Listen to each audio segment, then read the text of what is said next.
Hello and welcome to the People's Rose. Hello. Oh, sorry. That's okay. It's our first time. What's your name? Well, my name's Brooke Johnson. What's your name? I like that name. My name's Jarrett Johnson. Are we related? Recently, yes, we are. Recently? Yeah, in the grand scheme of things. Okay. Yes, we are husband and wife, Brooke and Jarrett Johnson. And we're trying out the podcast thing. Not too many people doing that.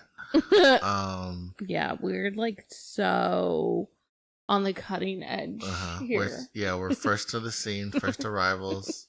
Trying to remember to talk into the microphone as best as we can. Sorry. We also have no plan. No plan for this first episode. No script, but here's the insight. Okay, why, if you made it this far, you're like, why are we listening to this? Anyways, You're probably just our friend, and we were like, hey, listen to our podcast, and you just did it for fun. Oh, we're not going to tell our friends? Maybe we will. Okay, anyways, this is, we're peeking over here. This is a reality podcast. What does that mean? Reality TV. You're right. I should be more clear. This is a reality TV podcast where Brooke and I will spend our time talking about our favorite reality TV shows, which, spoiler alert, is a lot of reality TV. Listen, if it's a reality show, we're watching it. Except for maybe, what is the one on Mars? Well, there's tons of reality TV nowadays, so we can't really make that promise. Like, are we going to watch Bad Girls Club? I don't think that comes on anymore, but I'd be up to watch it. Oh, gosh. Okay, well, Brooke might cover a lot more than I do. Regardless, we're going to be discussing the reality TV shows we like, which is a lot. So we're not going to promise everything just straight out the gate. Well, we can promise Bachelorette. Right, Bachelor, Big Brother. Brooke watches everything on Bravo. Yes. Is E still a channel? Every Real Housewife. But how are we about that? It's just gonna be a one-sided combo. Well, it could be. It's not going to be a long combo, but it will mostly be a one-sided combo. Okay. Here's how we don't know how we're going to get to those because we haven't gotten to those yet. We're just on podcast one. All right. We're 3 minutes in. Valid. Maybe we'll have more of a structure later on. Who knows? So yeah, we're just going to talk about the shows we like, give you our insight, and let's see how it goes. We're starting off with what's, I guess, going to be a premiere podcast. I mean, a premiere show to talk about. We are the People's Rose, which implies the Bachelor franchise, which is a very popular reality TV show franchise. And we're just going to start off this first episode discussing the very first episode of Bachelorette for this year, 2023. And who is the lead for Bachelorette this year? Charity. What's her last name? I don't know. We should know her last name, but they don't actually say the last name on the show, so we'll save that for season 2. For episode 2. So yes, we're starting with Charity, who, for those who watched in the past, was on Zach's season, which was a snooze fest. It was horrible. In conception and execution, I just don't think that was a great season of Bachelor. But we did get Charity from it, who is now leading us into the future. And when we say future, we do mean a change for the franchise. There's a new showrunner. Mike Fleiss is gone. I believe there's other new members of the production team. And I feel like, what'd you feel? Did you feel an appreciable difference from this first episode in the style of the show? I mean, not really, but I think that we need to be real here and acknowledge that you were not excited about this. Oh, wow. Until after we watched the first episode. Well, yes, okay. Well, let me tell you why. So the new showrunner, she's from Canada. We've watched the Canadian season of Bachelor. If she was a part of that, she did a great job. That's one of our favorite seasons. Unfortunately, there is only one Canadian season, the but Bachelorette. It is possibly there's multiple seasons of Bachelor in Paradise, but one Bachelorette season. Yeah, but possibly the best season of Bachelorette franchise of all time. Yes, and it is so good. And when HBO Max was just getting started, it was available for us to watch, but they've since removed it from HBO Max, which again doesn't even exist anymore. I'm not sure if it's on Max now that that's got everything on it, but it does not look like it is. Anyways, I digress. So I was not excited for Charity. She's not really from Zach's season. She didn't really have a lot of. We just didn't really get to learn a lot about her because Zach didn't learn a lot about her. When you look back on it, he didn't talk to her much. Zach is very surface level, I feel. Well, he's in the past. I'm sorry. I know. He's in the past. Don't need to dog him. So, anyways, we just didn't learn much about her. So I wasn't excited about her. The franchise, I think, was on a stretch where it was Bachelor, Bachelorette, Paradise, Bachelor with like 0 breaks. We only got 3 weeks breaks. We had a pretty good long break between these, and I think it was good to get us like hyped up. So I just I wasn't excited going into this, but changes that I think I already could see from the first episode that maybe has me excited. If you noticed, there wasn't as much zany, wacky intros for the contestants on the show as there's been in seasons past. I feel like if this was under the old regime, we would have had someone coming in a fire truck, someone coming in a race car, then somebody get down and say, "Oh, I need therapy." That's true. You see what I'm saying? All these tropes that we what? I need therapy. Well, for those who don't know, Charity is a licensed health counselor. So you see how easy it would have been to tie that into her job. Someone comes in on a therapist bed, sits down and says, "Oh, you see, this is the kind of cheesiness that I wasn't excited for." The only thing we had was the world record jumper. And he's gone. But spoiler alert. Honestly, thank you for once. Like, let's just send home the people that are just there for the show. Exactly. Like, let's just get rid of them night one. Let's make that a thing so that we can just okay, you had your 15 minutes. Let's move on. Right. Well, we're gonna get to her. Rose, I don't want to call it strategy, but I guess the way she went about handling Rose, because that definitely seemed like we got rid of some of those. Some of those I don't think we got rid of. So let's just start out of the gate. We don't this just came to me. It feels like we like I said, we've talked about introductions. I wasn't excited for Charity. Now I'm maybe excited about this season.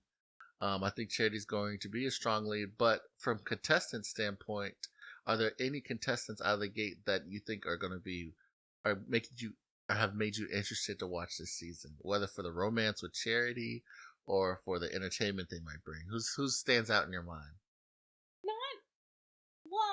Okay, so nobody for the entertainment, really. But for I think that they could have a good love story, definitely. Okay. Okay, well, actually, let me take that back, because I think the guy who, sorry, you know how I get with names. I have him here, so I'm gonna look him up. But the guy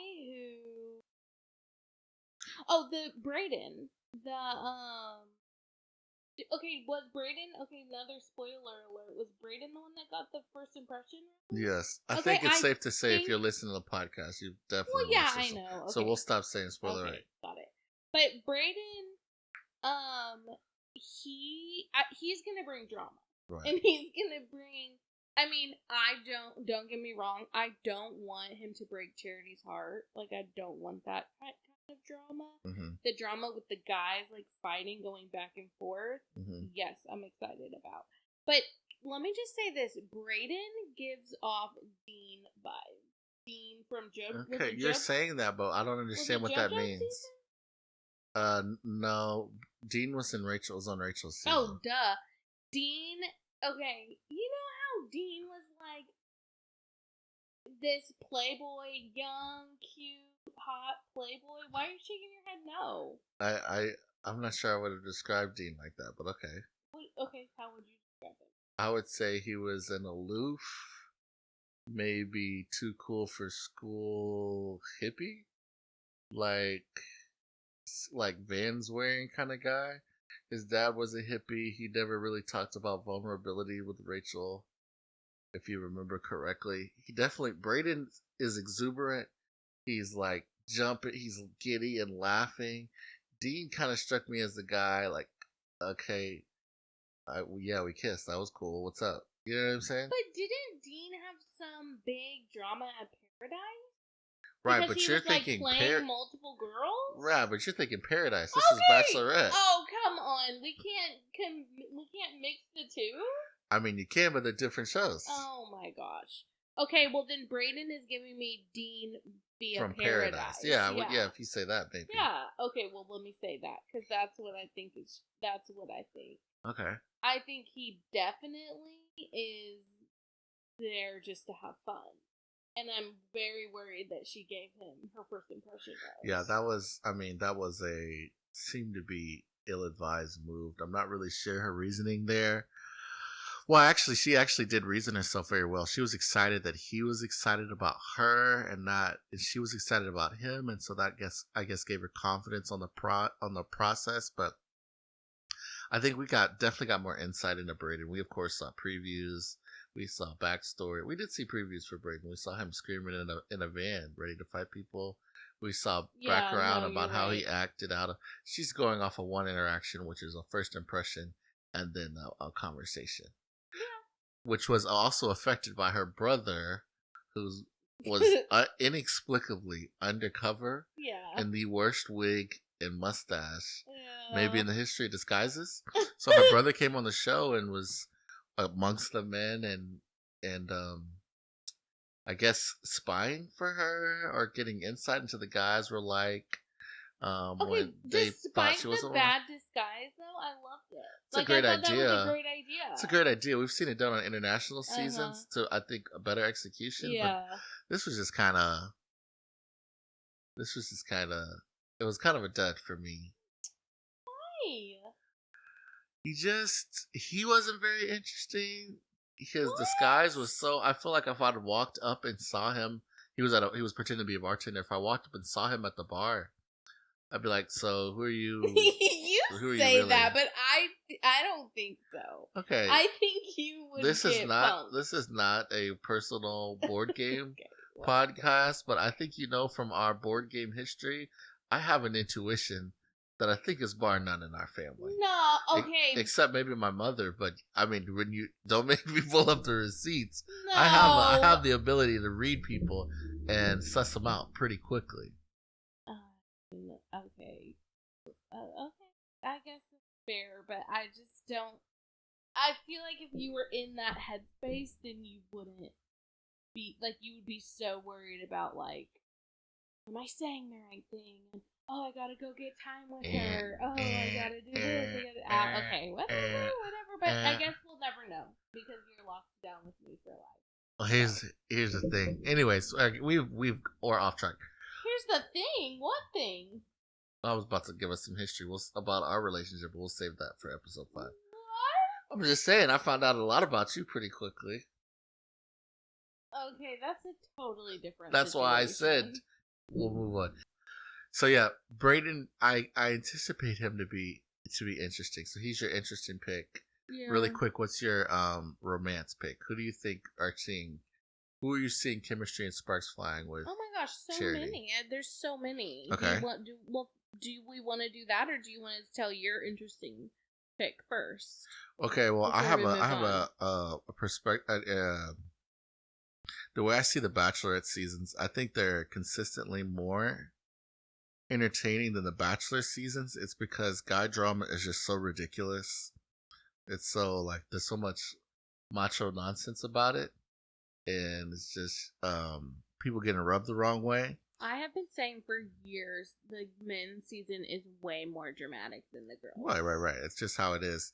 And so Brayden, I think he'll be, give you your typical villain content, but I'm looking for guys who could cause some flare-ups and be actual like where did this guy's ego come from? Aaron B, who I think is a strong contender for chemistry with Charity. Also from night one, and the producers play a part in this narrative, is so focused on, I should have got the first impression rose.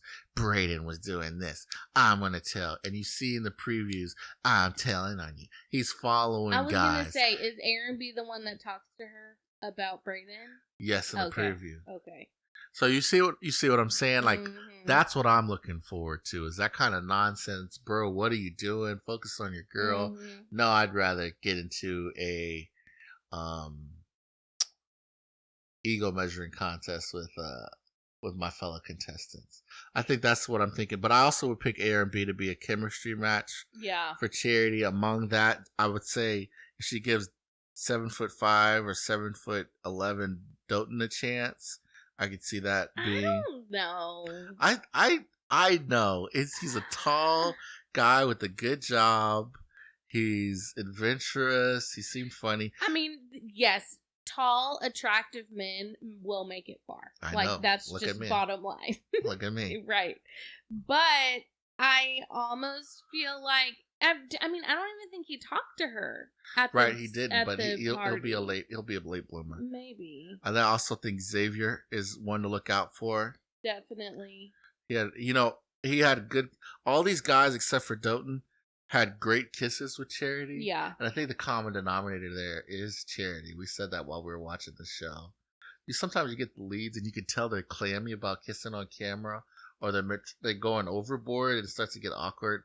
I don't feel that way with Charity. It feels like if she kisses someone and it's a good kiss. You literally said last night, or whenever we were watching, I think Charity's just a good kisser. That's why all these kisses look good. That's what I just said.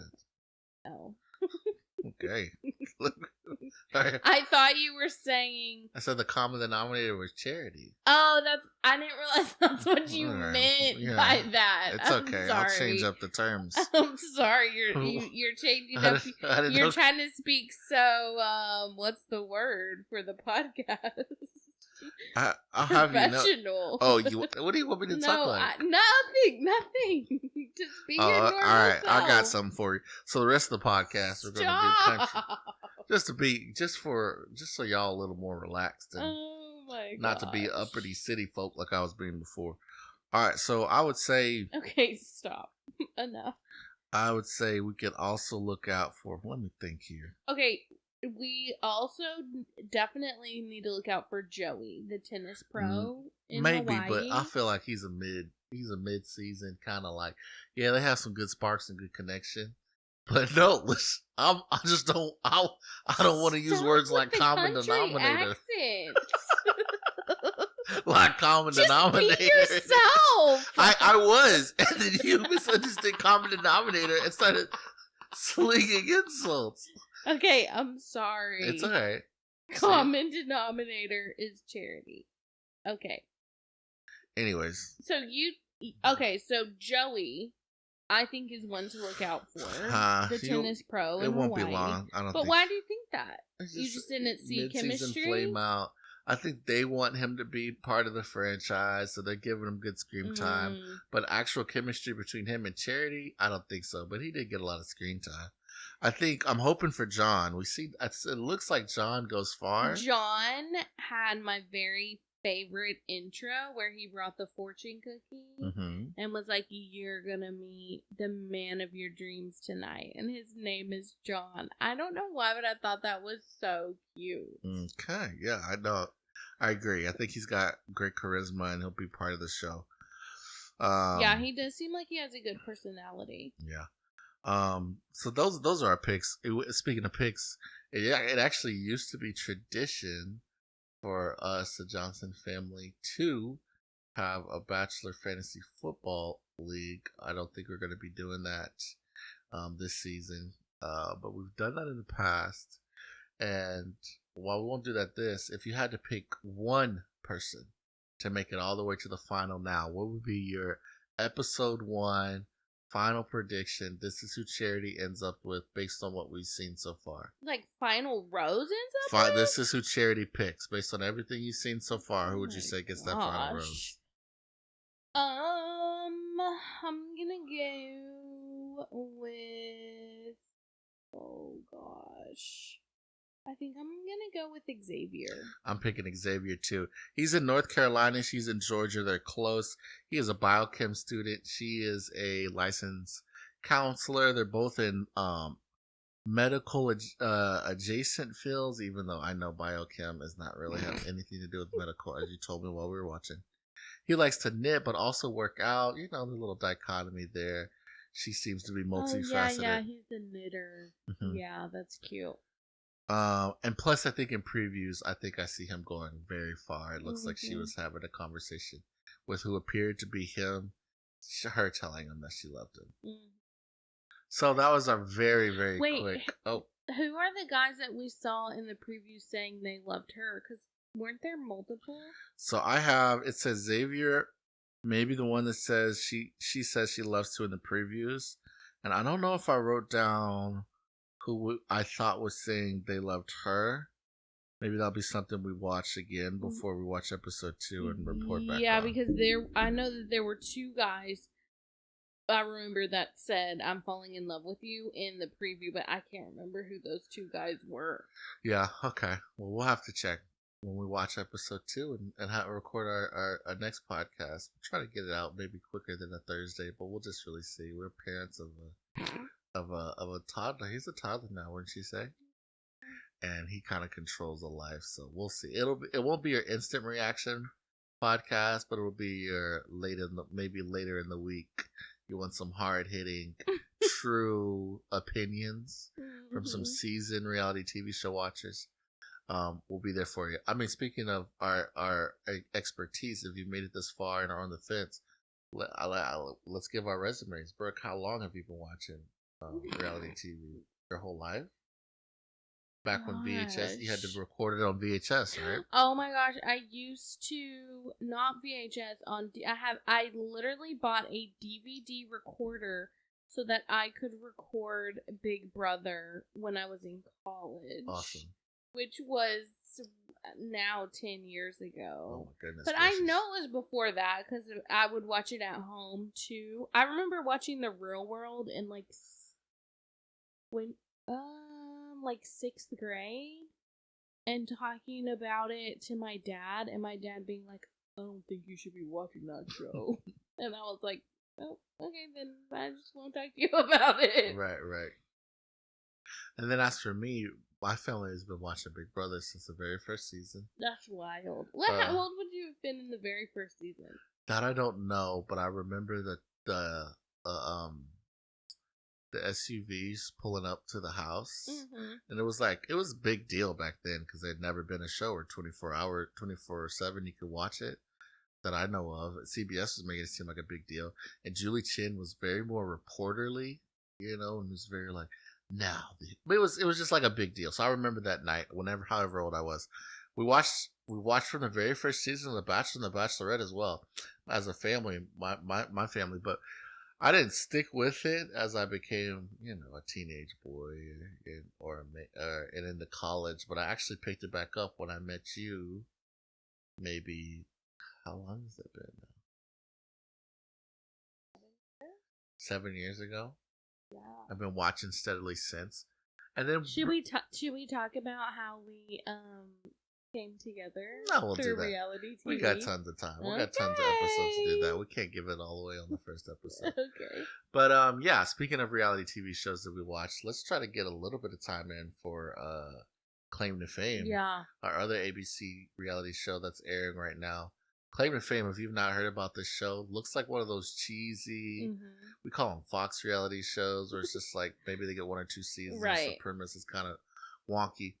But it's basically Big Brother, but it's for people who are relatives of famous people. Whoa. I would not call it basically Big Brother. Okay, well, this is why I said it's basically Big Brother. So people who have celebrity relatives all are in a house together, and each week they are trying to eliminate one of the other celebrity relatives in the house by either discovering who their relative is or getting that person to guess wrong and guess someone else's relative wrong. It's actually the rules are kind of convoluted, but basically that's it. You've got relatives of celebrities in the house.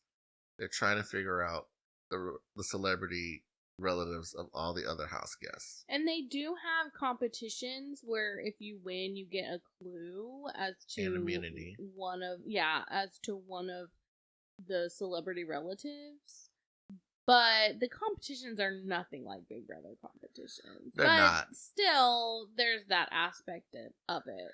But it's for those that do watch it, I would say it's gonna be a competitive field this year.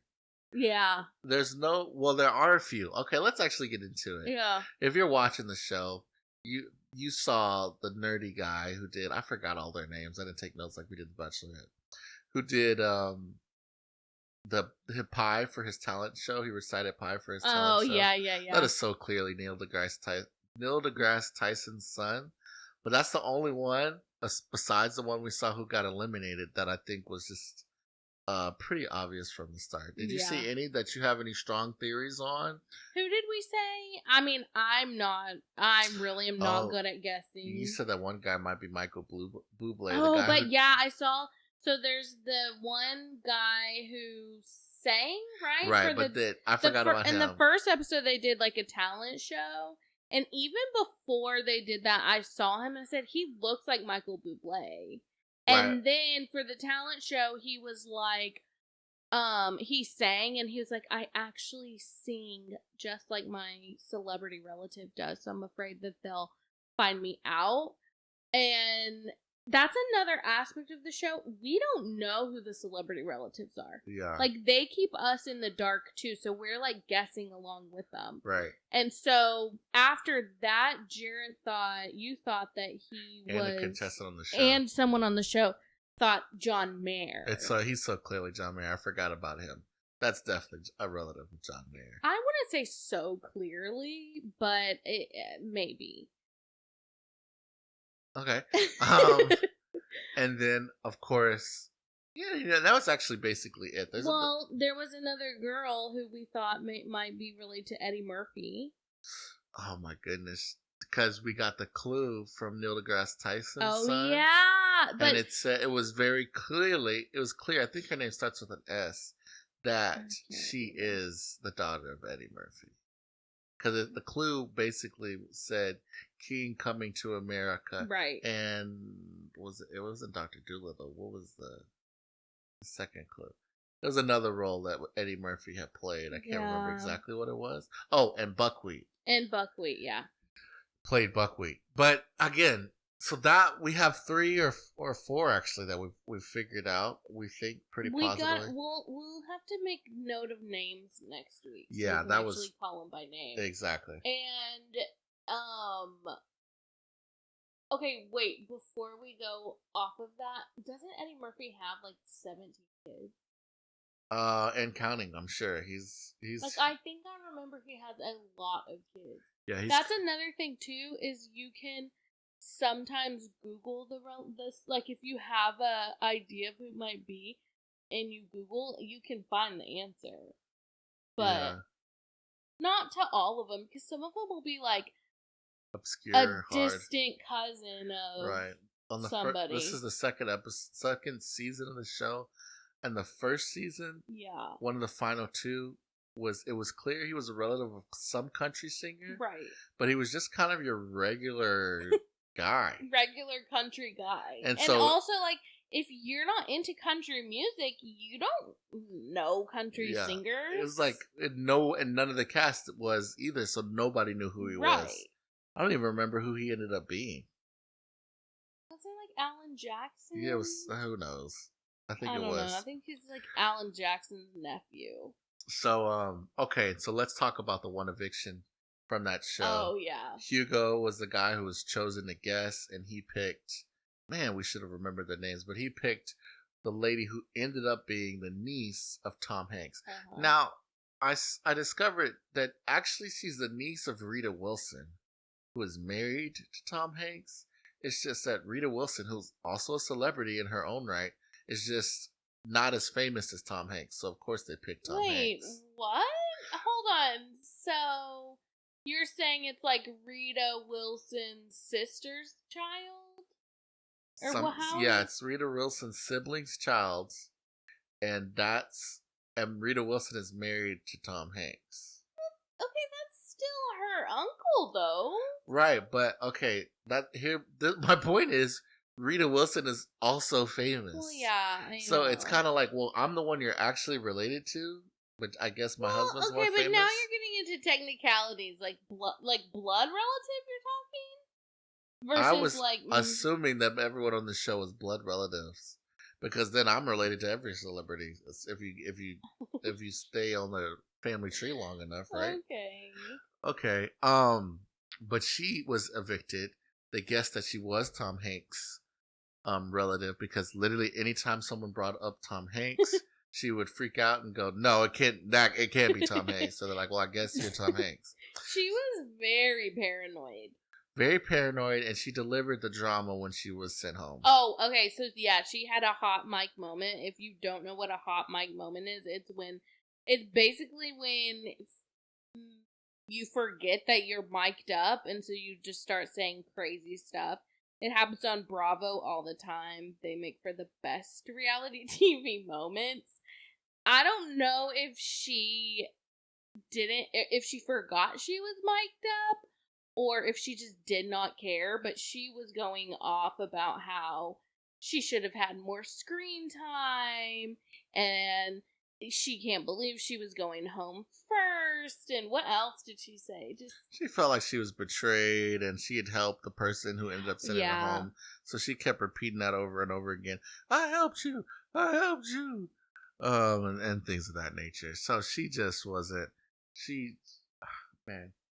I mean, she acted crazy. I don't think there's really any other way to say this. But, which I'm a little sad for, because it means we lost a good, crazy reality TV show character on episode 1. Oh, can we talk, too, about how the first competition was, a talent show, and she did an unhinged rap. Yeah. Was it a rap or a dance? I have no clue because I plugged my ears and covered my eyes. So I'm not entirely sure what her talent was. That's the one. Jarrett has the lowest cringe tolerance when it comes to reality TV. So sometimes I am left to watch these moments on my own because he just truly cannot handle it. But yeah, she did this like rap, and she had on this just kind of silly outfit, but people thought it was funny. Mm-hmm. I mean, it was funny. Yeah, they thought she could be related to Jim Carrey because of that, but clearly not. But didn't they also think the girl who played the ukulele might be related to Jim Carrey? I don't think so. I thought they were saying that. I think they were mostly saying that about her because she was so crazy. She was acting so zany. There was some pretty bad talent. Someone sang Amazing Grace, and I think was either incredibly nervous or incredibly unaware of their inability to sing. That was sad. She was like... She almost kind of broke out into tears. In her confessional, she was like, remind me never to sing at a talent show again. Yeah. So, there's also some zany characters, but we'll save that for when we remember their names next episode, so we're not just recording and saying... Hey, and there's this one guy on this one show. He's also kind of interesting. But for the one other person on the face of the planet who has listened this far into the podcast, do you think anybody will listen to this? No, we can literally say anything right now, and we'll post it, and we will be the only people. Where are we gonna post it? It's a podcast, so it goes everywhere. So like you can find us. There's a podcast. Yeah, you'll be able to find us online. We're still working on our socials. So, I mean, if you've got this podcast, the chances are all right. Sorry. Yeah, it's okay. I dropped my mic. I'm new to the microphone. Yeah, let's just. What? Okay, so anyways, so if you found this podcast, just find it the same way you found it the first time. We'll have socials next episode. This was more just a, hey, let's get it out there and say we did the first episode, get the ball rolling. Yeah. This could be a just cut the cord. Yeah, well, yeah, this could be a compilation of let's just say humble beginnings when we continue on and we make it to episode 100. Maybe we'll go back and see how far we come. That'll be so cute. Okay. Well, this has been the People's Rose with, again, Jarrett and Brooke Johnson. And thank you for listening. Wait. We need to make our predictions for top 4 for Bachelor, right? That's the thing to do, right? Bachelorette top 4. We can. I was doing that with the top one. But we can do the top 4. We said 1. I feel like it's a little early to pick top 4 because that's just top 1. I felt was like, okay, yeah, we'll talk about top 4. Top 4 is just darts at a dartboard, right? At this point, episode 1. Fine, we'll do that later. Yeah, we'll do that next episode. Okay. All right. Thanks for listening. Like and subscribe. Just kidding. There's no subscribe. Oh wait, you can subscribe. Yeah, definitely, you can subscribe and listen to us wherever you listen. But to just don't be mean. Please don't be mean. Don't leave mean comments. No, I want I'll the mean cry. Comments. All right.